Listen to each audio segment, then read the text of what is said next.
Hola, bienvenidos al primer clase del módulo de alcoholismo del Diplomado de Salud Mental de la Universidad de Valparaíso. Mi nombre es Leonardo Contreras, yo soy psiquiatra del Hospital del Salvador y profesor auxiliar de la universidad.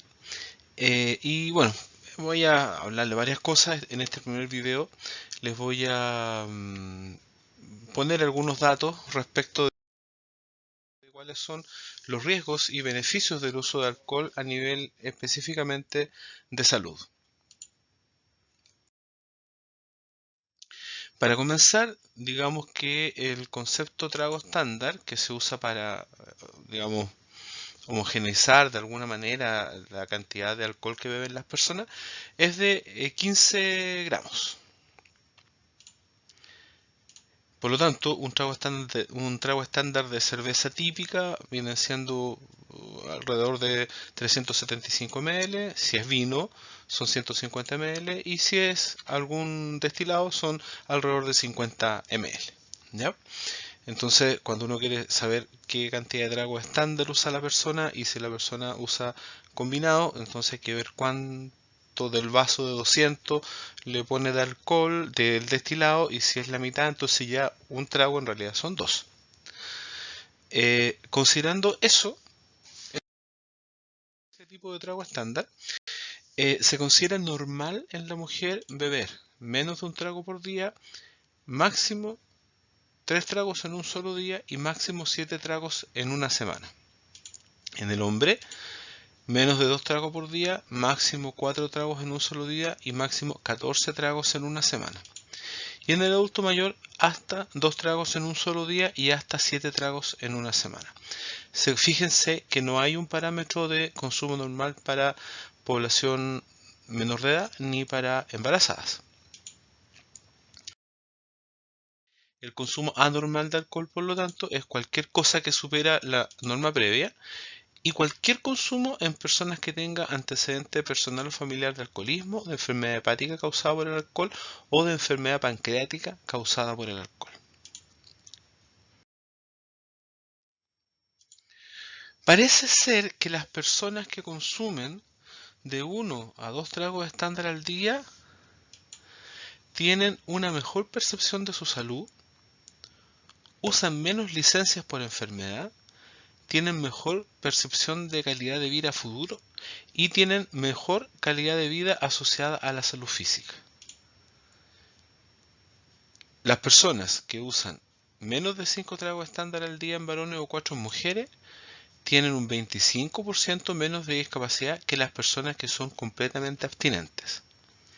En otras series, sin embargo, el uso de alcohol termina siendo un factor de riesgo para discapacidad. Entonces, les quiero decir esto primero porque cuando estudiamos el efecto del consumo de alcohol sobre la salud, distinguimos tres poblaciones. La población que es completamente abstemia, la población que tiene consumo normal de alcohol y la población que tiene consumo excesivo de alcohol, algunos de los cuales tienen trastorno por dependencia de alcohol.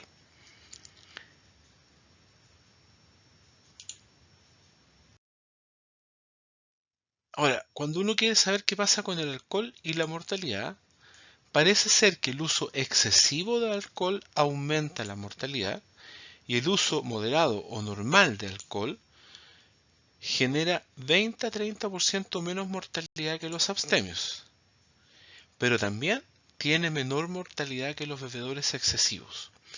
Entonces acá ocurre algo interesante porque tenemos que efectivamente las personas, digamos, según estos datos, ser abstemio sería más riesgoso que beber alcohol de manera moderada y ser bebedor excesivo también sería más riesgoso que beber alcohol de manera moderada. Hay dos problemas con esto que tienden a perturbar el resultado de los estudios. En primer lugar, cuando yo tengo población completamente abstemia, en ese grupo hay personas que nunca han bebido, pero también hay personas que bebían y dejaron de beber. Las personas que bebían y dejaron de beber suelen ser personas que o bien tienen algún trastorno de salud que hace que dejen de beber alcohol, o bien son personas que eran bebedores excesivos y dejaron de beber alcohol.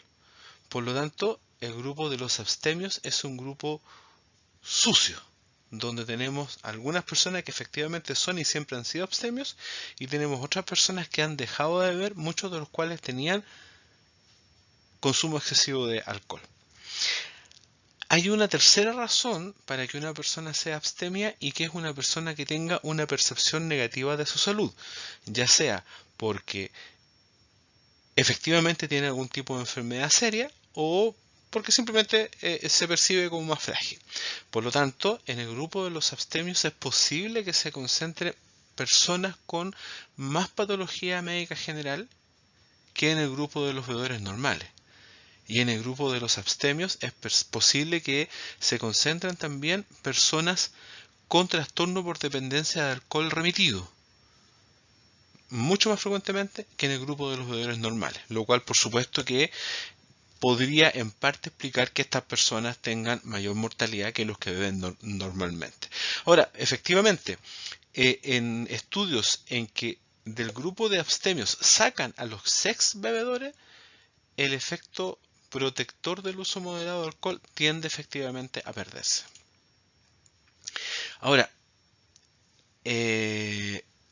las personas que beben alcohol tienen mayor riesgo de cáncer, lo que podría aumentar la mortalidad, pero tienen una protección frente a la diabetes mellitus y a la cardiopatía isquémica, lo que podría disminuir la mortalidad, y entonces esos factores podrían terminar equilibrándose. Ahora, yendo al detalle, en cuanto a la enfermedad cardiovascular, parece bastante claro que el uso de cantidades moderadas de alcohol reduce el riesgo de infarto agudo al miocardio. Las razones pueden ser que el alcohol aumenta la sensibilidad a la insulina, el alcohol tiene un efecto antitrombótico, es decir, previene la formación de coágulos, y el alcohol también tiene un efecto, en dosis pequeñas, tiene un efecto antiinflamatorio. Pero está el mito de que hay que tomar vino tinto para que... Y parece que no es cierto, no está tan claro que sean los taninos del vino, sino que parece que es el alcohol mismo. Lo más relevante es que el consumo de alcohol sea menor a un trago estándar al día o a 6 tragos estándar por semana. El alcohol, incluso en estas cantidades pequeñas, no tiene un efecto protector sobre la hipertensión arterial o sobre los accidentes cerebrovasculares, es solo sobre infarto agudo del miocardio. Ahora, la evidencia, si bien es cierto, tiene algún peso y hay evidencia de relativa calidad, no es lo suficientemente sólida para que nosotros le digamos a las personas que no beben alcohol que comiencen a beber alcohol para proteger su salud. Esa indicación no es posible hacerla. El alcohol está relacionado con cáncer. El consumo excesivo de alcohol. En cuanto al consumo moderado de alcohol, no hay evidencia clara. Hay un estudio que se llama metaanálisis, que es un estudio donde se juntan muchos estudios similares, y un metaanálisis de 2015 con 572 estudios mostró alto riesgo de cáncer, especialmente de boca y garganta, de laringe, de esófago, y menos riesgo de cáncer de mama, de cáncer colorectal, otros cánceres digestivos y cáncer de pulmón. Esta asociación es dependiente de la dosis. Uno de los criterios... A ver, cuando dos fenómenos se encuentran asociados, es posible que haya una asociación verídica o es posible que haya una asociación espuria, ¿no es cierto? En un primer momento, cuando se empezó a estudiar el efecto del alcohol sobre el infarto al corazón, se vio que las personas bebedoras tenían más infartos que las personas no bebedoras. Sin embargo, después se vio que las personas bebedoras muy frecuentemente fuman.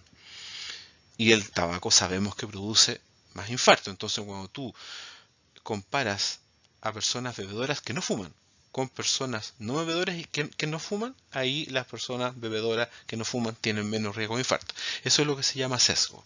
Cuando uno quiere estar más seguro de que efectivamente el factor que estoy estudiando produce la patología, uno tiene que fijarse en la dosis. Si el factor produce la patología, lo usual es que a mayor dosis, más frecuentemente se presenta la patología. Y en el caso de los cánceres que les mencioné recién, efectivamente ocurre así. La mortalidad por cáncer parece afectar mucho más a varones y no tanto o casi nada a mujeres. Y se ha demostrado que es independiente del tabaquismo. Es decir, no es que las personas que beben excesivamente alcohol tengan más cáncer porque además fuman. La hepatopatía es absolutamente indiscutible, hay evidencia muy importante de que el alcohol tiene un efecto hepatotóxico y ese efecto hepatotóxico es dosis dependiente. Mientras más alta la dosis y más prolongado el consumo, más frecuentemente se presenta hepatopatía en las personas. No se sabe tan bien cómo ocurre la hepatopatía, de qué manera el alcohol daña el hígado, pero se sabe claramente que lo daña. Parece ser que hay algunos metabolitos del alcohol que son hepatotóxicos, parece ser que influye también una respuesta inmune inadecuada y el estrés oxidativo. El alcohol además interactúa con otros factores. Cuando yo estudiaba medicina me enseñaron que no era cirrosis hepática alcohólica, era cirrosis hepática nutricio-alcohólica, refiriéndose a que las personas que hacen cirrosis normalmente son personas que beben mucho alcohol y que además están muy desbalanceadamente alimentadas. O insuficientemente alimentado. Y también se asocia el uso de otros fármacos hepatotóxicos y de infecciones virales. La combinación de virus hepatitis con alcohol es muy dañina. El primer periodo del daño hepático por alcohol es reversible, o sea, si yo muy al comienzo del daño hepático dejo de beber, el hígado tiende a recuperarse. El hígado tiene una gran capacidad de cicatrización sana y de recuperación funcional.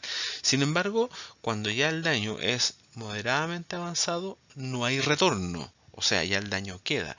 Y si uno avanza un poco más y aparece cirrosis hepática, una vez que se instala la cirrosis hepática, la enfermedad va a seguir avanzando aunque la persona deje de beber. Si sigue bebiendo, por supuesto, va a avanzar mucho más rápido.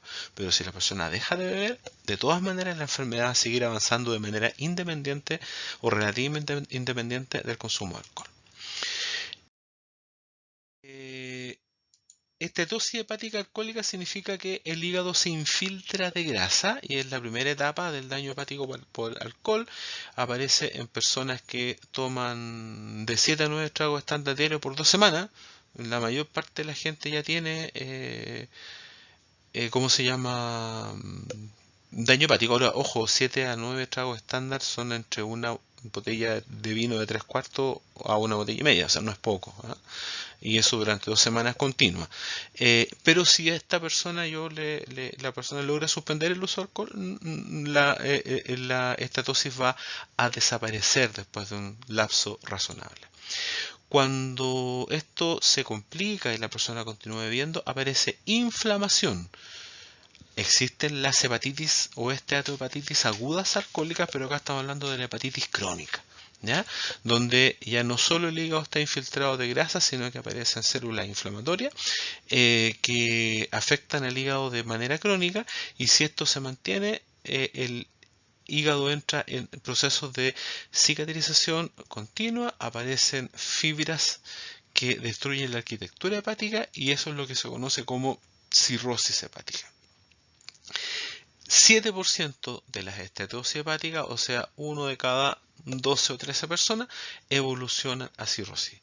Y cuando ya hay inflamación, el doble, un poco más del doble, el 16% evolucionan a esteatohepatitis. Perdón, el 16% de las esteatohepatitis evolucionan a cirrosis. Si es que la persona deja de beber, porque si la persona sigue bebiendo, la evolución a cirrosis va a ser del 50%. Y acá estamos en el punto de no retorno, ¿ya? Muchos pacientes con cirrosis hepática se complican con carcinoma hepatocelular, que por supuesto tiene muy mal pronóstico.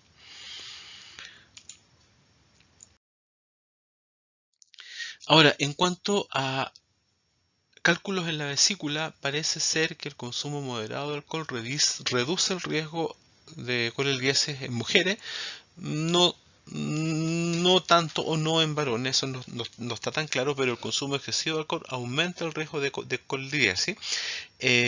Las personas con cirrosis hepática tienen muy frecuentemente colelitiasis y hay que recordar que la colelitiasis es muy importante, bueno, aparte que produce dolor y produce síntomas, porque predice la aparición de cáncer de vesícula biliar. Otro órgano abdominal que se afecta intensamente con el alcohol es el páncreas. El consumo excesivo de alcohol puede provocar pancreatitis aguda o pancreatitis crónica, y el consumo moderado de alcohol igual implica un mayor riesgo de pancreatitis crónica que las personas que no beben alcohol nunca. ¿Ya? La primera causa de pancreatitis en el mundo es el consumo de alcohol. En Chile, que tenemos muchísima colelitiasis, la primera causa de pancreatitis es la colelitiasis y la segunda causa es el consumo de alcohol.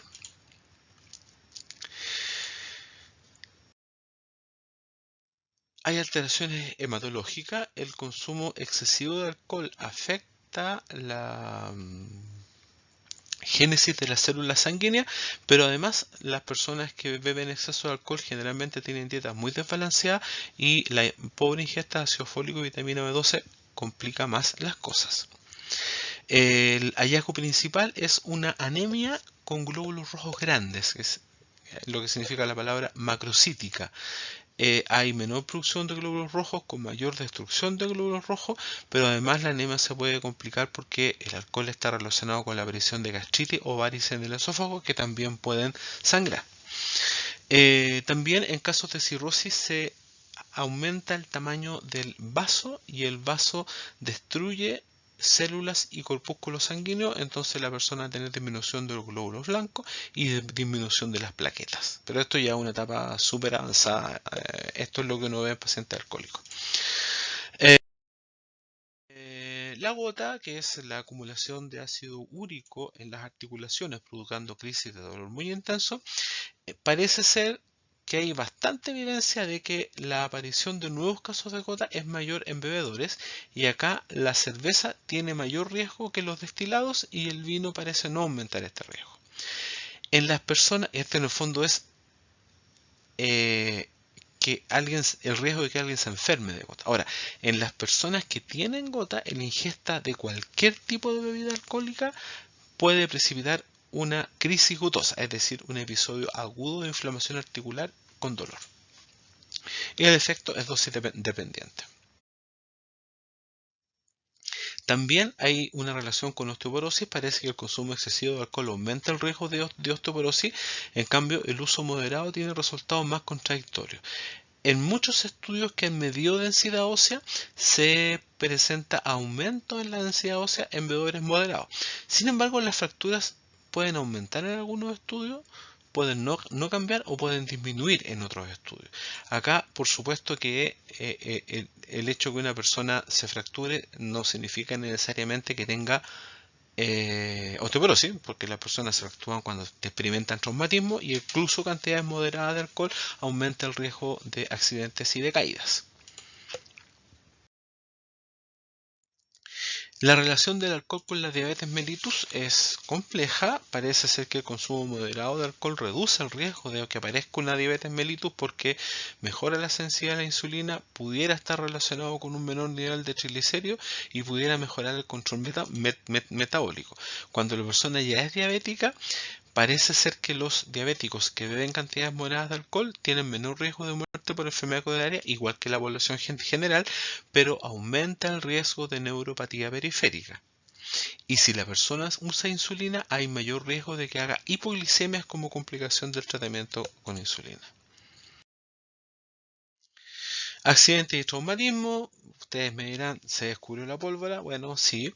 Parece que la relación con accidente y traumatismo es más directa con una alcoholemia determinada en un momento específico, más que en lo crónico de la ingesta del alcohol o qué tanto la persona beba a lo largo del tiempo, ¿ya? Y ojo que la alcoholemia en un momento específico va a ser diferente si la persona tiene hábito de beber o no. La alcoholemia aumenta mucho más rápido en las personas que no han bebido alcohol previamente o que beben muy rara vez. La capacidad de conducir se afecta desde alcoholemias muy bajas, muy por debajo del nivel que se requiere para considerar que una persona está ebria. Y el mayor riesgo de accidente es en los 2 primeros años de consumo. Aumenta el riesgo de tener accidentes y aumenta el riesgo de lesionarse en un accidente.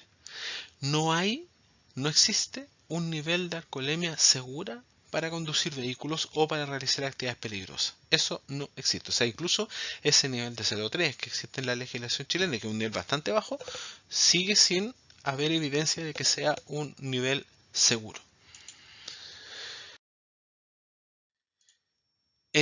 Aumentan los accidentes en bicicleta, en automóvil, en bote, los accidentes de vuelo, o sea, toda clase de vehículos, aumentan las caídas, aumenta el ahogamiento, aumentan las quemaduras, también aumenta la frecuencia con que se presenta hipotermia y aumentan los accidentes del trabajo. O sea, todo lo que sea accidente va a aumentar con el consumo de alcohol.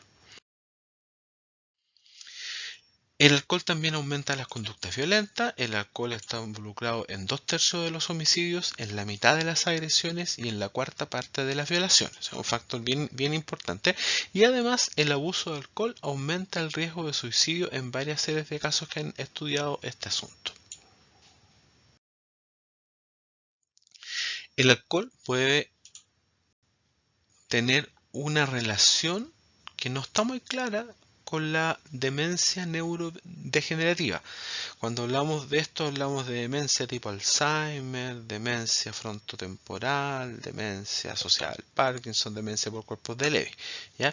Esos tipos de demencia parece ser que el abuso de alcohol aumenta el riesgo de demencia, pero el consumo de pequeñas cantidades de alcohol, medio trago estándar al día, ojo, su cantidad muy pequeña, tendría menor riesgo de demencia que el ser abstemio. Pero recuerden que en esto de ser abstemio está todo el problema de qué tipo de personas son las que no beben nunca alcohol.